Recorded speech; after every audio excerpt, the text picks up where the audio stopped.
हिमालय नाम के एक जंगल में कालू नाम का एक कौवा रहता था। उसे टूनी नाम की चिड़िया से प्यार हो गया और उसने उससे शादी कर ली। कुछ महीनों बाद टूनी चिड़िया ने एक चिड़िया को जन्म दिया। उन्होंने उसका नाम टुनटुनी रखा। लेकिन कुछ समय बाद टूनी बीमार पड़ गई और एक दिन कालू कौवे को अपने पास बुलाया। सुनो जी, लगता है मैं अब और नहीं जी पाऊंगी। मैं तुम्हारे पास अपनी बच्ची छोड़े जा रही हूँ। मेरे बगैर तुम लोगों को बहुत परेशानी होगी, इसलिए मेरी बच्ची के लिए दूसरी शादी कर लेना जो टुनटुनी की अच्छी तरह देखभाल। ये कहते हुए वो चल बसी। टूनी चिड़िया की आखिरी इच्छा समझकर कालू ने सुंदरी नाम की कौवी से शादी कर ली। सुंदरी कौवी टुनटुनी चिड़िया की अच्छे से देखभाल कर रही थी। ये देखकर कालू सुकून से था। एक दिन टुनटुनी चिड़िया एक डाल पर बैठकर कुछ सोच रही थी। ये देखकर कालू को उसके पास गया और पूछा, क्या हुआ बिटिया, तुम यहाँ क्यों बैठी हो? कुछ नहीं पापा, बस ऐसे ही। अच्छा, ये तो बताओ तुम्हें अपनी नई माँ पसंद है ना? हाँ पापा, नई माँ अच्छी है। पहली वाली तो झूठ बोलती थी, लेकिन ये जो कहती है ना वही करती है। अच्छा बिटिया, माँ क्या कहा करती थी? बाबा, पहली वाली माँ न कहती थी अगर मैं बाहर घूमने गई तो मुझे खाना नहीं देंगी, लेकिन फिर वो मुझे सब जगह ढूंढती थी और घर लाकर मुझे खाना खिलाती थी। और ये माँ ने भी मुझसे कहा कि अगर मैं बाहर गई तो मुझे खाना नहीं खिलाएंगी, और खिलाया भी नहीं। बाबा, 2 दिन से मैंने कुछ नहीं खाया। ये माँ अपनी बात पर बनी रहती है बाबा। ये सुनकर कालू का दिल टूट गया। सुंदरी, मैं समझ गया हूँ कि तुम मेरे सामने टुनटुनी की अच्छी देखभाल करने का सिर्फ नाटक करती हो। मैं जैसे ही घर से बाहर जाता हूँ तुम मेरी बच्ची को खाना तक नहीं देती। मैंने तुमसे अपनी खुशी के लिए शादी नहीं की थी। मेरी पहली पत्नी ने मुझसे कहा था कि मेरी बच्ची को एक माँ चाहिए होगी। अगर तुम उसे प्यार नहीं दे सकती मत दो, लेकिन कम से कम उसे समय पर रोज खाना जरूर दे दिया करो। ये कहते हुए वो बहुत दुखी हो गया और वहाँ से बाहर चला गया। फिर सुंदरी कौवी ने टुनटुनी चिड़िया को बुलाया और गुस्से में उसके सामने खाने की थाली फेंक दी। माँ, मेरी चोट लग गई है, क्या तुम मुझे खाना खिला दोगी? इतना सुनकर सुंदरी और गुस्सा हो गई और जोर से चिल्लाई, हाथ नहीं लेकिन मुंह तो है। अपने बाप से सब कुछ कहने के लिए किसने कहा था बाहर जा और चोट मार। अब मैं तुझे नहीं खिलाऊंगी तो तेरा बाबा आकर मुझ पर चिल्लाएगा। फिर सुंदरी कौवी टुनटुनी के मुंह में खाना ठूसने लग गई। माँ, मेरा मुंह जल रहा है। माँ, इसमें बहुत मिर्ची है, थोड़ा घी मिला दो माँ। खाना चाहिए तो हमेशा अच्छा अच्छा। मैंने कोई दूसरी सब्जी नहीं बनाई। आज मैंने और तेरे बाबा ने भी यही खाना खाया है। खाना है तो खा, वरना ऐसे ही भूखी सो जा। मैं और कुछ नहीं कर सकती। क्योंकि टुनटुनी चिड़िया 2 दिन से भूखी थी, उसने वो मिर्ची वाला खाना खा लिया। उस दिन जब टुनटुनी चिड़िया सो रही थी, उसे महसूस हुआ कि जैसे उसकी माँ सपने में उससे बात कर रही है और खाना खिला रही है। फिर उसने अपनी माँ से कहा, माँ, तुम कहाँ चली गई माँ? मुझे ये नई माँ अच्छी नहीं लगती। मेरे पास आ जाओ ना, नहीं तो मैं तुम्हारे पास आ जाऊंगी।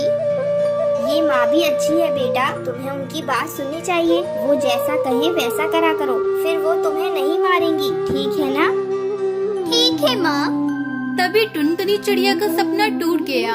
बहुत दिन बीतने के बाद भी सुंदरी के व्यवहार में कोई बदलाव नहीं आया। जब कालू घर पर होता तो वो नाटक करती कि वो टुनटुनी चिड़िया की अच्छे से देखभाल कर रही है, लेकिन जैसे ही घर से बाहर जाता वो टुनटुनी से घर के सारे काम करवाती। टुनटुनी चिड़िया उसके जुल्म सहन नहीं कर पा रही थी। अपने बाबा को बिना कुछ बताए वो हमेशा उदास ही रहती थी। मैं बाबा को कुछ बता भी नहीं सकती। अगर बताऊंगी तो माँ और बाबा के बीच लड़ाई होगी। ये बात मुझे अच्छी नहीं लगती, लेकिन मैं अपनी नई माँ का जुल्म और बर्दाश्त नहीं कर पाऊंगी, इसलिए मुझे घर छोड़ना होगा। ऐसा सोचकर टुनटुनी चिड़िया अपना घर छोड़ देती है और दूसरे जंगल जाने लगती है। टुनटुनी चिड़िया बहुत थक गई थी। उसे पता नहीं था कि वो कहाँ जाएगी। थोड़ी दूर जाने पर टुनटुनी चिड़िया को एक पेड़ दिखाई देता है और वो उस पेड़ पर बैठ जाती है। टुनटुनी चिड़िया को देखकर बबली नाम की कबूतरी उसके पास आती है और उससे पूछती है, अरे बेटा, तुम ऐसे अकेले क्यों बैठी हो? और तुम तो बहुत छोटी हो। जंगल में कई शिकारी पक्षी रहते हैं, कहीं वो तुम्हें अपना शिकार न बना ले। आंटी, अगर मैं जंगली पक्षियों का शिकार बन जाऊंगी तो मुझे कोई दुख नहीं होगा, क्योंकि मेरी माँ ने मुझे अपना रोज शिकार बनाया है। अरे बेटा, ये तुम कैसी बातें कर रही हो? टुनटुनी चिड़िया बबली कबूतरी को अपनी सारी आप बीती बताती है। टुनटुनी की बात सुनकर बबली कबूतरी को बहुत दुख होता है और वो टुनटुनी चिड़िया से कहती है, देख बेटा, मैं पक्षियों के घर काम करती हूँ और उसी काम से मैं अपने घर का गुजारा करती हूँ। अगर तू चाहे तो मेरे साथ रह सकती है, मैं तुझे कोई काम दिलवा दूंगी। ठीक है आंटी, मैं कोई काम करके अपना गुजारा कर लूंगी। कम से कम मुझे अपनी सौतेली माँ का जुल्म तो नहीं सहना पड़ेगा। इस तरह टुनटुनी चिड़िया बबली कबूतरी के साथ काम करके खुशी खुशी अपना जीवन बिताने लगती है। ये सब क्या हो गया जी? कुछ नहीं बचा, ना खेत बची ना घर। अब हम क्या करेंगे जी? पता नहीं टुनटुनी, हमारी किस्मत में क्या लिखा है। खेत में फसल का एक दाना नहीं बचा, घर में रखी सारी उपज और बीज भी बह गए। पता नहीं अब कैसे गुजारा होगा हमारा। केरला के जंगल के हर घर की फिलहाल यही कहानी थी। 4 दिन से तेज तूफान ने सब कुछ बर्बाद कर दिया। पूरे इलाके में बाढ़ आई थी। कालू कौवे के खेत में हर तरफ तबाही का मंजर था। किसी को कुछ समझ में नहीं आ रहा था कि वो क्या खाएंगे और कैसे जिएंगे। रात को जंगल के मुखिया ने सभी के घर एक थैली चावल मदद के तौर पर भिजवाई। टुनटुनी ने उसी चावल से एक पतीली में खिचड़ी बनाई और फिर जैसे ही कालू और टुनटुनी उस खिचड़ी को खाने बैठे, ठीक उसी वक्त बेटा, कोई है क्या? 2 दिनों से भूखा हूँ। बेटा, कुछ खाने को मिलेगा क्या? बाबा, आप कहाँ से आए हैं? बेटा, मैं 3-4 दिन पहले बस यहाँ से गुजर रहा था, तभी जोर की बारिश शुरू हो गई। बारिश से बचने के लिए मैं पास वाले मंदिर में रुक गया, लेकिन बारिश बढ़ती ही चली गई और मैं वहीं पर फंस गया। अब पानी कम हुआ तो बाहर निकल पाया। अब वो मैं बोल रहा था कि कुछ खाने को है क्या बेटा? एक तो वैसे ही अनाज कम है, इतनी सी खिचड़ी बनी है बस। इसमें से पापा को कैसे खिलाएं? कोई बात नहीं, भगवान सब व्यवस्था करेगा। बाबा, आप अंदर आइए। बेटा, अगर कोई बात है तो जाने दो, मैं कहीं और जाकर खा लूँगा। ना ना बाबा, कोई बात नहीं। ये मेरी पत्नी टुनटुनी है, इसने खिचड़ी बनाई है। तो बस ये कह रही थी कि आपको खिलाने के लिए हमारे पास अच्छा भोजन भी नहीं है।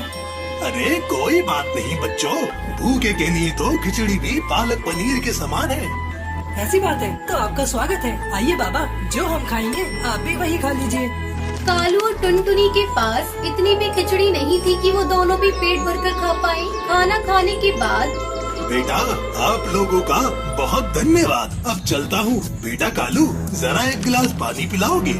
टुनटुनी और कालू पानी लेने अंदर गए। फिर जब कालू और टुनटुनी पानी लेकर वापस आए तो साधु बाबा उसे कहीं नहीं दिखे। अरे, लगता है बाबा चले गए। लेकिन वो क्या है? कालू की नजर उस जगह पर थी जहाँ वो साधु बाबा कुछ देर पहले बैठकर खिचड़ी खा रहे थे। अब साधु बाबा तो वहाँ पर नहीं थे, लेकिन उनकी जगह वहाँ पर एक अंगूठी रखी हुई थी जो काफी ज्यादा चमक रही थी।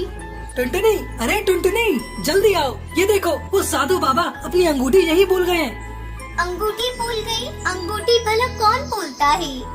शायद उन्होंने हाथ धोने के लिए अंगूठी निकाली हो और फिर पहनना भूल गए हो। तुम रुको, मैं देकर आता हूँ। वो अभी ज्यादा दूर नहीं गए होंगे। कालू ने साधु की तलाश में पूरा जंगल छान मारा, लेकिन उसे वो साधु बाबा कहीं नजर नहीं आए। उधर बाढ़ का पानी भी पूरी तरह से उतर गया था। लेकिन पूरे गांव के सामने अब चुनौती ये थी कि खेतों में क्या और कैसे उगाया जाए, क्योंकि पूरे गांव में किसी के भी पास ना बीज थे और ना ही उन्हें खरीदने के पैसे थे। गांव में भूखमरी की नौबत आ चुकी थी। फिर एक दिन क्या हुआ जी? थक गई क्या? हाँ, पूरा दिन भटकता रहा, लेकिन पूरे जंगल में किसी के पास एक भी बीज नहीं बचा है। सब कुछ बाढ़ में बह गया और तुम्हारे खाने के लिए भी कुछ इंतजाम नहीं हो पाया है।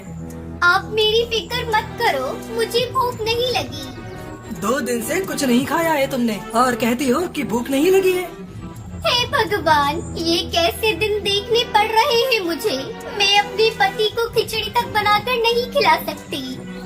खिचड़ी की बात सुनते ही कालू का दिमाग ठनका और उसने टपाक से पूछा, क्या कहा तुमने टुनटुनी? यही कि अब हमारी किस्मत में खिचड़ी भी नहीं है। हाँ, मुझे भी याद आया। याद करो, उस दिन हमारे घर एक साधु बाबा आए थे और वो अपनी अंगूठी यहीं पर छोड़ गए थे। हो सकता है कि वो हालात देखकर जानबूझकर उसे यहाँ छोड़ गए हो। जल्दी करो, वो अंगूठी लेकर आओ, हम उसे बेचकर कुछ और दिन खाना खा सकते हैं। पर वो तो पापा की अमानत है ना। जो भी हो टुनटुनी, अपने जीते जी मैं तुम्हें भूखा नहीं देख सकता।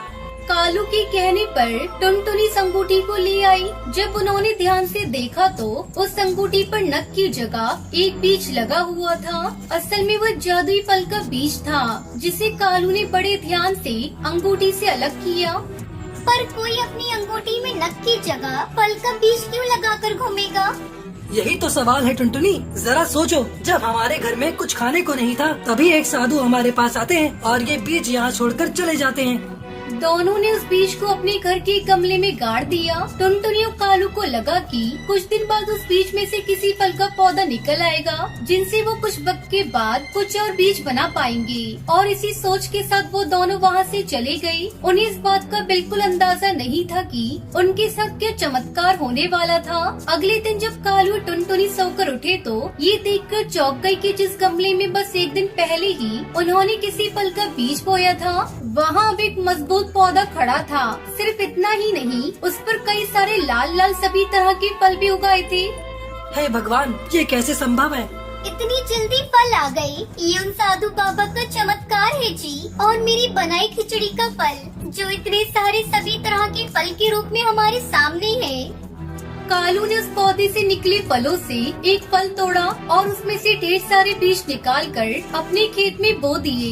कई दिनों बाद दोनों पति पत्नी खुशी खुशी भागकर अपने खेत गए। वहाँ उन्होंने देखा कि पूरा का पूरा खेत कई तरह के फलों से भरा पड़ा था। इतने सारे फलों को देखकर दोनों खुशी से उछल पड़े। अब से हमारे जंगल में कोई भी पक्षी भूखा नहीं सोएगा। दोनों ने मिलकर फलों को तोड़ा और सारे जंगल के गरीबों में बांट दिए और फिर सभी खुशी खुशी रहने लगे।